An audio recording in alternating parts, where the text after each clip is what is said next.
helping people who are in need of help. He was instrumental in setting up the Summit Series and kept it from falling apart, too. Your job, Gary, make sure that this series gets to the end. This week on the City News bookshelf, Ice War Diplomat. The World Cup title will be decided this morning between Argentina and France. A rough night for the Canucks against the Jets. Sports at 45. And coming up in business, an economic slowdown now appears inevitable in Canada next year, and the 7 interest rate hikes this year are getting some of the blame. Those stories and more coming up in 2 minutes. Here's what's making news in Ottawa Smiths Falls. In the valley, police are looking for your help to identify a group of people caught on camera in a street fight that ended with a stabbing. It happened in the early morning hours of Sunday, November 27th on a Clarence Street sidewalk outside a business. 2 men were stabbed in the fight. Both were taken to hospital with non-life-threatening injuries. Investigators are looking to speak with witnesses, especially if they have cell phone video or anyone who recognizes the people in the photos, which are up at ottawa.citynews.ca. Hey, it's a white Christmas after all, with more than 30 centimeters of snow falling on the region between Friday and Saturday, and it's all guaranteed to stick around for Christmas with colder temperatures in the forecast. City crews have been working hard over the last few days to clear the city's streets and roads and highways right across the region. Mix of sun and cloud in the forecast with a chance of flurries over the next few days. Power crews also busy in Ottawa and the Valley with a number of power outages over the last 48 hours. The first big snowfall of the winter season hammering Ottawa and much of eastern Ontario over the last few days. And for those in need of a warm place to rest their heads, well, the extreme weather condition is not the only challenge on their minds. Today, Peter Tilley's the CEO of the Ottawa Mission. People staying at these shelters, such as the Mission, are not worried about cars or driving on the roads. They'll be out walking, and they'll have damp feet. Tilley says they're now working out an agreement with the City of Ottawa to provide additional respite centers and multiple backup plans for people in need during extreme weather days in the winter. And now the forecast. Cloudy today with a high of -2.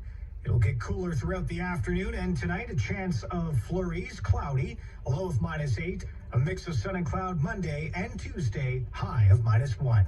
For local news anytime, follow up online at ottawa.citynews.ca.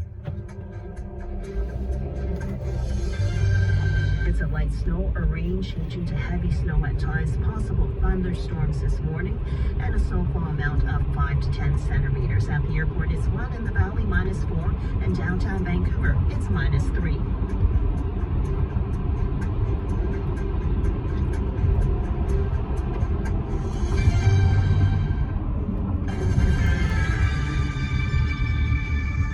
The clock is ticking down to the end of the COP15 Biodiversity Conference in Montreal. Chinese Environment Minister Huang Renshu is expected to present the text of a new global agreement to protect nature at the COP15 meetings in Montreal at 8 o'clock local time Sunday morning.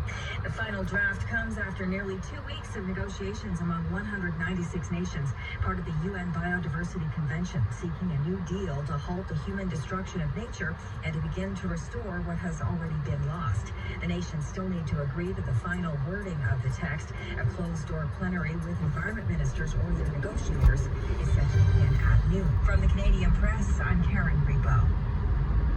Hockey Canada has a new board of directors. The embattled National Sports Organization members elected a slate of candidates to fill 9 vacant board seats.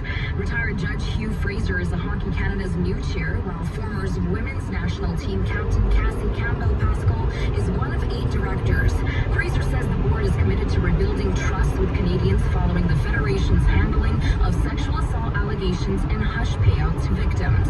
And Boxing Day is typically the busiest day for pediatric emergency departments, but a triple threat of viruses could make it even worse this year. Since September, hospitals have been contending with an unprecedented number of children becoming severely ill from respiratory viruses. A shortage of kids' pain medications compounding the problem as more families were seeking these meds by visiting the ER. So September into October was really a critical time for us, where our wait times got extremely high. ER volumes and wait times have since come down, but Dr. Solowski worries that this could be the calm before the storm. With many family clinics being closed on holidays, emergency rooms are among the few places parents can go to receive care for their children. We're trying to prepare as best we can. We have a new cough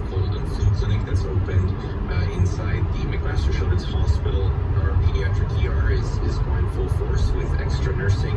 And I know that Hamilton Health Sciences is doing everything we can to staff, both from a physician as well as a nursing perspective. For City News, I'm Erica Natividad. With peak flu hitting Canada early this season, the healthcare system is at risk of being overwhelmed. That's according to Dr. Robert Strang. Nova Scotia's Chief Medical Officer of Health says flu cases are continuing to climb, with the latest report showing 686 new cases of influenza, including 100 hospitalizations. Strang says the virus is showing signs of shifting from children into adults, and he pleads for people to remain vigilant. If you are sick, even with mild cold or flu symptoms, do not go to social gatherings and events. I know they're important, but they're not absolutely critical and necessary, and stay home if you're unwell. He also asks people to wear a mask in social situations, saying with holidays events ramping up, there is potential for more viral spread. And the Canadian Blood Service is facing with the lowest amount of appointments it's seen in years.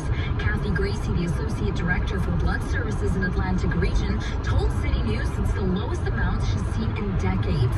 And Gracie says that there is a large amount of people of the same-day cancellations, and she says people are getting sick is a contributing factor. Many different factors, obviously. One of the major ones, though, it is cold and flu season, and we're seeing a lot of that going around, affecting our appointments, because we're seeing a lot of same-day cancels, and they're really hard to replace.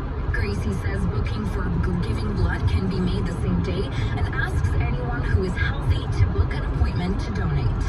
And a record number of people are visiting Toronto food banks this month as sky-high food prices continue to rise. It's being called a crisis in our city, with levels of food bank visits up to numbers that haven't been seen before. So this past year, 80,000 new clients signed up for the food bank. 80,000. I mean, it's greater than the size of Perry. Keep it up, guys. Come on. According to the Daily Bread Food Bank, in November, there were over 208,000 client visits. That's more than triple pre-pandemic numbers. Hundreds of volunteers came out to donate their time to get hundreds of food packages ready for the busy holiday season. It's sad to think about how many people there are who struggle to even get food on the table. Food and shelter. That should be a given for everybody. Melissa Conley, City News. And police in Atlanta say 2 teenage boys had been fatally shot and 3 more minors were wounded in a shootout at an apartment complex. Officers were called to the scene Saturday evening and found 5 gunshot victims. And Deputy Chief Charles Hampton Jr. says the incident stemmed from an online dispute. Just ask parents to know where the kids are, know what they're doing, check rooms. Hampton says both sides were armed and multiple people were in the shooting. And for some, it's still the greatest hockey tournament ever, the 72 Summit Series between Canada and the Soviet Union. Now a book offers an insider's look at what went into setting up the series and what it took to keep it from falling apart. Back in 1972, much of the world was divided into 2 political and military camps, the Soviet East versus the capitalist West. The Summit Series was devised as a way to build a bridge between Canada and the USSR, much like table tennis had with the US and China the previous year. Gary J. Smith sets the stage in his new book, Ice War Diplomat. What we did is we came up with an arrangement to have an exhibition series. No trophy or anything. 4 games in Canada, 4 in the Soviet Union. And my job, I was told by the people in Ottawa, your job, Gary, make sure that this series gets to the end. There were times when the whole series was thrown into jeopardy, from disputes over who would referee the 8th and final game of the series to someone in Montreal placing a lien on the Soviet equipment. Smith says hockey formed common ground back then, and he believes it can again. I still think the hockey bridge, even though we've had tanks going over it, is still a vehicle for us to improve our relations. With the City News Book Show, I'm John Eckerman. And we're going to have a local update in 60 seconds. The News Watch never stops. This is City News everywhere. On City News 101.1 FM and 1310 AM. We're Kaylin and Jillian, hosts of Teach Me How to Adult, a podcast on all the things we never learned growing up. From how to crush your love life to landing your next dream job. Life is full of transitions. transition, each of those really require letting go. Different doesn't mean bad. You take action, you get rewarded, and then you have more motivation to repeat that action. Hack your brain, hack your life. We are growing up, friends. We are adulting. Follow us on social and listen to Teach Me How to Adult at frequencypodcastnetwork.com or wherever you get your podcasts. Stay cozy this winter at the National Gallery of Canada with free activities for everyone. Swing by on Thursdays from 5 to 8 to enjoy a live DJ playing awesome music, seasonal cocktails, festive food, and mini art tours. And the best part is admission is free. See the exhibition, movement, expressive bodies, and art, and explore new-to-you spaces and artworks. The gallery is your destination for a fun night out, not to mention the perfect date night. Plan your epic visit at gallery.ca. Here's what's making news in Ottawa, Smiths Falls, in the Valley. The head of the downtown business group says if Wellington Street is permanently closed to vehicles, it needs to be done smartly. House of Commons Committee has recommended that Wellington Street remain permanently closed to vehicles in front of Parliament Hill after the so-called Freedom Convoy last winter. Kevin McHale with the Spark Street BIA tells City News he preferred the street remain open to vehicles. He says the current setup requires a lot of police officers to enforce and is hindering local businesses, like when they need a service technician to come in and repair something. He says it's also making it more difficult for businesses in the area to receive and send out deliveries. Despite the recommendation to permanently close Wellington to vehicles, no final decision has been made. Police are looking for your help to identify a group of people caught on camera in a street fight that ended with a stabbing. It happened in the early morning hours of Saturday, November 27th on a Clarence Street sidewalk outside a business. Two men were stabbed in the fight. Both were taken to hospital with non-life-threatening injuries. Investigators are looking to speak with witnesses, especially if they have cell phone video or anyone who recognizes the people in the photos, which are up at ottawa.citynews.ca. The extreme weather condition is not the only challenge on their minds today. Peter Tilley's the CEO of the Ottawa Mission. People staying at these shelters, such as the Mission, are not worried about cars or driving on the roads. They'll be out walking. They'll have damp feet. Tilley says they're now working out an agreement with the City of Ottawa to provide additional respite centers and multiple backup plans for people in need during extreme weather days in the winter. And now the forecast. Cloudy today with a high of -2. It'll get cooler throughout the afternoon, and tonight a chance of flurries, cloudy, low of -8. A mix of sun and cloud Monday and Tuesday, high of -1. For local news anytime, follow up online at ottawa.citynews.ca. This is City News. I'm Maria Vinca. Today is the day to celebrate the beauty of twins. National Twin Days for those siblings to mark the unique connection they have in sharing a birthday. Twins, of course, can be fraternal or identical. Personalities may be different. However, there is often an uncanny ability between the two to know exactly what the other might say.